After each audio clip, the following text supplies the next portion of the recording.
বেশ অনেক দিন ধরেই বাঙালি বাঙালি রান্নাবান্না খাবার ইচ্ছে করছিল, তাই আজ পুরো বাঙালি থালি। চলো বানাই শুক্তো। এখানে মায়ের দেওয়া কিছু বড়ি আছে, সেটাকে লাল লাল করে ভেজে তুলে রাখলাম। বড়িটা একটু গুঁড়ো হয়ে গেছে, নেভার মাইন্ড। এখানে নিয়েছি সর্ষে পোস্ত, এখানে আছে আলু, গাজর, পেঁপে, আর আছে কাঁচা কলা, কুমড়ো, আদা, কাঁচা লঙ্কা। এখানে রাঁধুনি আর মৌরি আমি একটু শুকনো খোলায় নেড়ে নিচ্ছি। তেল গরম হয়ে গেছে। যে সবজিগুলো আমি ভাজবো সেটা হলো কাঁচা কলা আর কুমড়ো। এখানে বেগুন আর করলাও অ্যাড করা যায়। আমার কাছে দুটোই ছিল না, তাই আমি অ্যাড করিনি। আপনাদের কাছে থাকলে নিশ্চয়ই অ্যাড করবেন। এখানে কাঁচা কলাগুলো লাল লাল করে ভেজে নিয়েছি। এবারে আমি দেব কুমড়োগুলোও সেম লাল লাল করে ভেজে তুলে রাখবো। এখানে দেখুন কুমড়োগুলো বেশ লাল লাল করে ভাজা হয়ে গেছে, আমি তুলে রাখলাম। এখানে এই সবজিগুলো যেমন আলু, পেঁপে আর গাজর আমি একটা সিটি দিয়ে ভাপিয়ে নিয়েছি। এগুলোকেও হালকা করে নুন হলুদ দিয়ে আমি ভেজে তুলে রাখবো। আমি সব সবজি ভাজার সময় হালকা করে নুন হলুদ দিয়েছি। এখানে আমার বড়ি ভাজা রেডি। আদা কোরানো, সর্ষে পোস্ত বাটা আর মৌরি রাঁধুনিটাকেও হালকা করে গুঁড়ো করে নিয়েছি। আর নিয়েছি আধ বাটি মতো দুধ।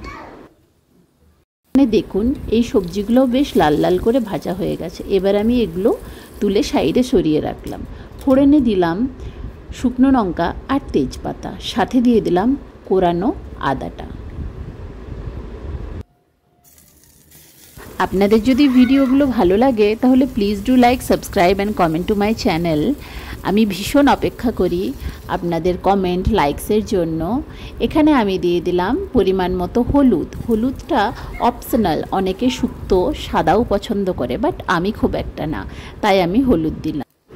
আর সাথে সাথে দিয়ে দিলাম বেটে রাখা সর্ষে পোস্ত। বাঙালি ঘরে রান্না বান্না হবে আর বাটি ধোয়া জল ইউজ হবে না, এটা হতে পারে? তাই দিয়ে দিলাম বাটি ধোয়া জল।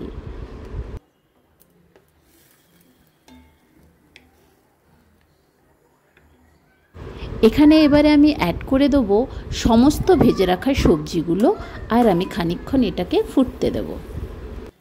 সমস্ত সবজি ভাজার সময় আমি অল্প অল্প করে সল্ট বা লবণ অ্যাড করেছিলাম, তাই এখানে নুন মিষ্টিটা একটু চেক করে আমি দিয়ে দিলাম। চলো এখানে শুক্তো ফুটে উঠেছে। এখানে আমি দিয়ে দিলাম আধ বাটি মতো দুধ। এখানে যদি আপনারা পছন্দ করেন গাঢ় গ্রেভি, তাহলে দুধের সাথে 1 চামচ ময়দা গুলে অ্যাড করবেন। এবারে এটাকে ঢেকে আমি 10-15 মিনিটের মতো ফুটতে দিলাম। এখানে দেখুন সবজি সমস্ত ভালো মতো সিদ্ধ হয়ে গেছে।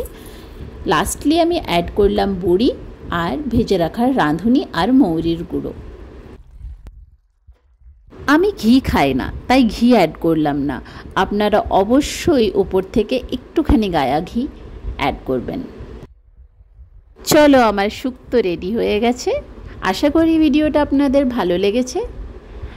দেখা হবে আবার কোনো সময় অন্য কোনো ভিডিওতে। আমি আমার এখন লাঞ্চটা সেরে নিই। আপনারা ভালো থাকবেন, সুস্থ থাকবেন।